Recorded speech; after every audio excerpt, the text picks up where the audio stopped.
শিকার বলিউড অভিনেতা সৈফ আলী খান। নিজের বাড়িতে ছুরি দিয়ে কোপানো হলো সৈফ আলী খানকে। বাড়িতে দুষ্কৃতীর ছুরির কোপে গুরুতর জখম সৈফ আলী খান। ছবার এলোপাথারি ছুরির কোপ অভিনেতা সৈফ আলী খানকে। হাসপাতালে ভর্তি জখম বলিউড অভিনেতা।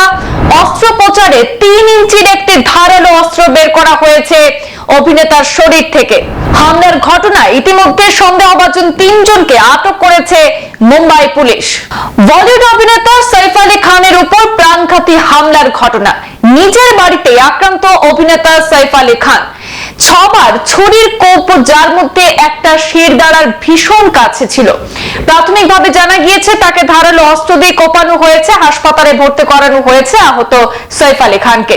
পুলিশ সূত্রে জানা গিয়েছে বুধবার রাত 2টো নাগাদ সৈফ আলী খানের বাড়িতে হানা দেয় এক অজ্ঞাত পরিচয় দুষ্কৃতী। জানা গিয়েছে শুধু সৈফ আলী খানই নয়, তার বাড়ির এক পরিচারিকাও আক্রান্ত হয়েছেন। তার হাতেও ছুরি দিয়ে আঘাত করে হামলাকারী।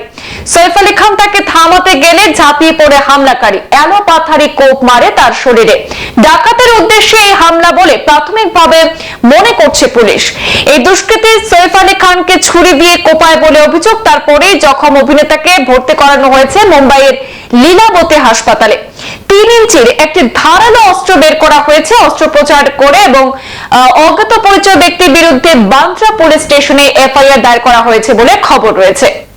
অন্যদিকে সৈফ আলী খানকে হামলার ঘটনায় 3 জনকে ইতিমধ্যে আটক করে মুম্বাই পুলিশ। বলিউড অভিনেতার বাড়িতে এই 3 জন কাজ করেন বলে জানা গিয়েছে। 3 সন্দেহকারীকে নিয়ে যাওয়া হয়েছে থানায়। সেখানে তাদের জিজ্ঞাসাবাদ করা হচ্ছে বলে পুলিশ সূত্রে খবর।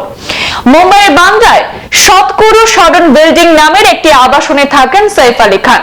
আর সেই আবাসনেই থাকেন অভিনেতার স্ত্রী তথা বলিউড অভিনেত্রী করিনা কাপুর। সৈফ আলী খানের সঙ্গে থাকেন তাদের 2 শিশু সন্তান, 8 বছরের তৈমুর এবং 4 বছরের জে।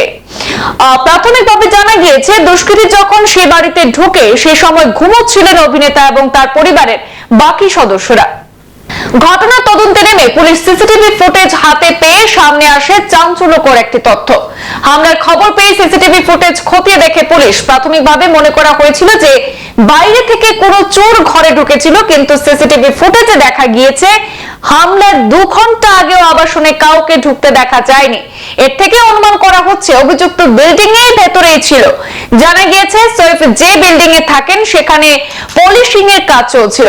হামলাকারী কোনো শ্রমিক হতে পারে। এক্ষেত্রে পরিচারকের ভূমিকা নিয়েও প্রশ্ন উঠছে। তারা কেউ দরজা না খুলে হামলাকারী কিভাবে ভেতরে ঢুকলো তা নিয়েও সন্দেহ প্রকাশ করা হচ্ছে।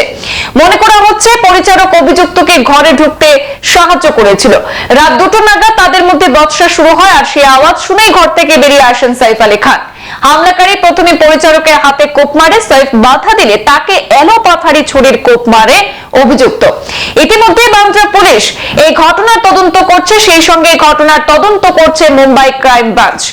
ইতিমধ্যে জানা গেছে যে 3 জনকে সন্দেহজনকভাবে জিজ্ঞাসাবাদের জন্য আটক করা হয়েছে। অভিনেতা টিমের তরফে একটি বিবৃতি দিয়ে সংবাদ মাধ্যম এবং অনুরাগীদেরকে শান্ত থাকার আর্জি জানানো হয়েছে। বলা হয়েছে যে সৈফ আলী খান কিরকম থাকলেন তা সময়ে সময়ে আপডেট করা হবে। ঘটনা চক্রে ঠিক বছরখানেক আগে এই জানুয়ারিতে অসুস্থ হয়ে পড়েছিলেন সৈফ আলী খান। আর সেই সময় তাকে মুম্বাইয়ের কোকিলাবেন হাসপাতালে ভর্তি করা হয়েছিল। শুটিং করতে গিয়ে তখন হাঁটু এবং কোমরে পুরনো আঘাত বেড়ে গিয়েছিল। অসহ্য যন্ত্রণা শুরু হতেই ভর্তি করানো হয়েছিল হাসপাতালে। আর সেই সময় তার অস্ত্রোপচারও হয়েছিল। আর ঘটনার চক্রে তার 1 বছরের মাথায় এবারও জানুয়ারি মাসেই তার উপর এক প্রাণঘাতী হামলার ঘটনা সংঘটিত হয়েছে।